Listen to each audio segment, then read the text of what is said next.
সম্পূর্ণটা আমি দিতে চাই আমার নিজের আশা তার অনুপ্রেরণায় আমি এতটুকু আসছি। মানে একটা শিশুকে যেভাবে ভাই আমি কিন্তু হিংসা পেতেছি। আমার লিডার আফসার ঠিক সেভাবে আমাকে শিখেছে, একসাথে একই বেডে শুয়ে শুয়ে। আলহামদুলিল্লাহ। এসে প্রবাস জীবনে আমার কোনো বড় প্রাপ্তি নেই। ওনার মতো একজন ভাই বন্ধু লিডার পাইনি। আলহামদুলিল্লাহ।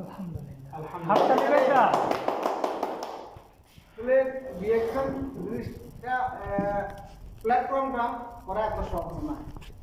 এটা আমাদের লিডার মোটা ভাই অনেকবার বলছে, আমি শুনছি। আসলে রিঅ্যাকশন অনেক কঠিন, ধৈর্য থাকতে হবে, সময় দিতে হবে।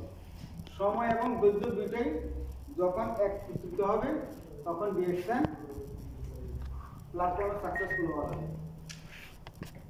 আজকে এই পর্যন্ত।